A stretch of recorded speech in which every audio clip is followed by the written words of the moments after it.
Señor Presidente de la República, señor Secretario Ejecutivo del Acuerdo Nacional, señor Presidente del Consejo Directivo de CEPLAN, señoras, señores representantes de diversas fuerzas políticas, de la sociedad civil, de la cooperación internacional, de gremios empresariales, de gremios de trabajadores, de la Iglesia, representantes también de iglesias evangélicas, de las municipalidades, de gobiernos regionales, señoras y señores ministros, integrantes todos de este foro que nos reúne ya desde el año 2002 de manera ininterrumpida, de manera permanente, ofreciéndonos un espacio de encuentro que no solamente ha servido para que escuchemos nuestra diversidad de voces, nuestra diversidad de opiniones, sino fundamentalmente para que construyamos un consenso que a veces parece pasar desapercibido en nuestro país. Un consenso que en el tiempo se ha venido fortaleciendo, que no suele ganar primeras planas y que sin embargo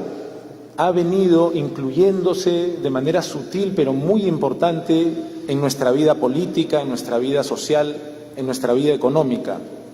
El Acuerdo Nacional está presente, de hecho, en las acciones de los poderes del Estado,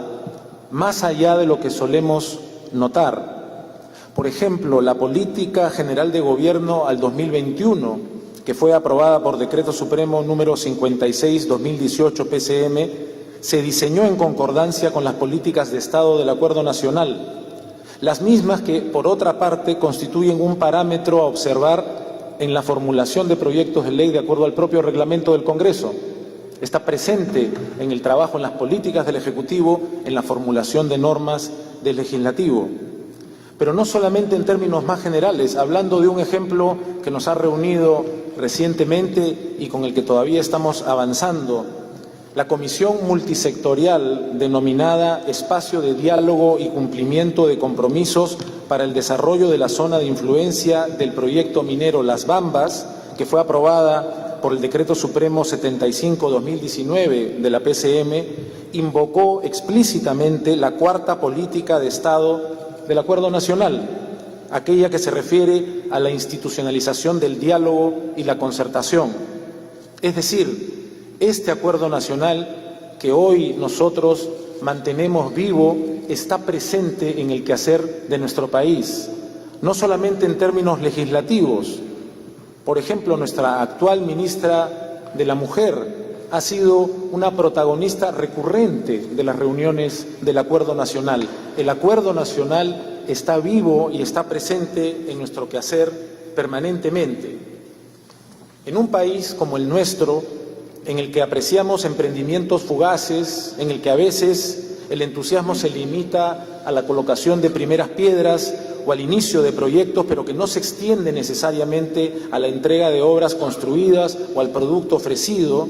son dignas de encomio iniciativas como las del Acuerdo Nacional, que funciona ininterrumpidamente desde el año 2002, como decía, y que hoy celebra su 126ª sesión. Es importante también, señor Presidente, que subrayemos la relevancia que cumple el Acuerdo Nacional, cuyos consensos guían la elaboración de planes y políticas nacionales y también regionales por mandato del Decreto Legislativo 1088, que define al Foro del Acuerdo Nacional como la instancia de concertación de la planificación estratégica nacional. Este acuerdo, este lugar que hoy nosotros mantenemos vivo, sirve para concertar y sirve para planificar, sirve para orientarnos como país en miras que superan la conversación cotidiana del día a día y que trata de elevar nuestra mirada hacia horizontes más ambiciosos a través del consenso. A la buena salud que exhibe con el paso de los años y al papel protagónico que desempeña en materia de planificación, hay que añadir también un rol intangible que cumple este Acuerdo Nacional y que tiene la mayor importancia. Se trata de un espacio de convergencia de quienes dirigen al país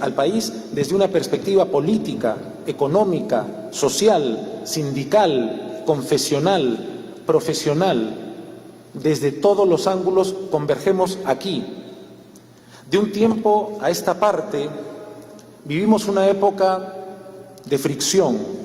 por las razones que todos conocemos. En esta época se instalan muchas veces y luego se consolidan estereotipos que nos apartan a unos de otros, que nos impiden muchas veces dialogar y vernos como lo que somos, muchas veces adversarios ocasionales en el terreno de las ideas, pero nunca como enemigos personales.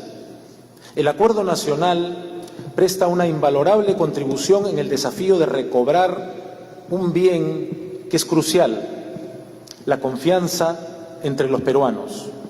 Congrega a personalidades en un ámbito en el que se diluyen los rangos jerárquicos, pues cada voto goza del mismo valor y en el que confluyen representantes de tendencias opuestas que son capaces de discutir en reuniones periódicas en 2 horas de duración sin ningún tipo de agravios. Esta cercanía personal entre dirigentes es beneficiosa para el país, es indispensable. El país necesita que superemos el clima de violencia, a veces verbal, que se ha enquistado entre nosotros y del que tanto nos cuesta salir. Por esto es fundamental que esfuerzos como este Acuerdo Nacional perduren en el tiempo, tal como lo venimos consiguiendo desde el año 2002. Hoy nos alberga Palacio de Gobierno, pero es importante que recordemos que a pesar de estar aquí, como en otras ocasiones, una de las características centrales del Acuerdo Nacional es su neutralidad,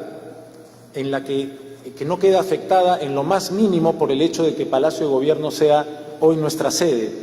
Como alguna vez dijo muy bien Max Hernández, actual miembro del Comité Consultivo del Acuerdo Nacional, el Gobierno es parte del Acuerdo Nacional,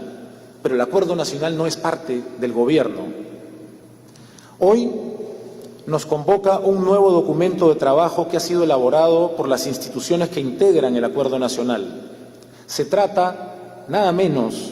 que de la visión del Perú al 2050. Puede sonar lejano, pero todas las personas sentadas en esta mesa recordarán como no tan lejano, por ejemplo, el año 1990. No lo vemos tan lejano, son más o menos los mismos años los que nos separan del 2050. Muchas cosas han cambiado en nuestro país desde entonces, muchas cosas deben cambiar y pueden cambiar si seguimos fortaleciendo este espacio para que seamos otro país al 2050, como propone esa visión de nación que hoy venimos a ratificar. Ya el 2018 presentamos los aportes a la agenda política del país entre el 2018 y el 21, que hoy parece estar tan cerca como el fin de semana. Y como señalé anteriormente, contamos ya con 35 políticas de Estado del Acuerdo Nacional, entre algunas de sus más importantes entregas. Como toda obra, como todo producto de este foro, estamos ante una creación colectiva que fue aprobada por parte de 17 entidades en la última reunión de su comité coordinador. Considero que debemos asignar un particular énfasis a la metodología que usa el Acuerdo Nacional para arribar a consensos. Esto es, que se parte de la premisa que cada uno de los integrantes posee el derecho de veto, lo que nos obliga y nos ha obligado en este tiempo a que cada uno de nuestros acuerdos haya sido alcanzado por unanimidad. Esta práctica debería evaluarse cuidadosamente por todos nosotros, que en ocasiones identificamos a la negociación como un espacio en el que aspiramos a obtener el íntegro de nuestras reivindicaciones o nuestras aspiraciones, sin reparar necesariamente en que ello coincida con el interés público e inclusive sin reparar en que una posición como la reseñada ayude a lograr un acuerdo. Como bien me comentó Javier Higuíñez en nuestra reunión de la semana pasada, y como alguna vez he mencionado en estas todavía breves semanas en más de un lugar del territorio, un buen acuerdo es el que nos deja a todos un poco insatisfechos, lo que implica la capacidad de renuncia de los negociadores, pues como es obvio, es poco plausible que entre tantos actores uno consiga ver reflejada plenamente sus pretensiones en el acuerdo final. Se trata, en aras de mantener el consenso, de obtener pequeños avances antes que grandes conquistas. Mantengamos eso en mente. Muchas gracias.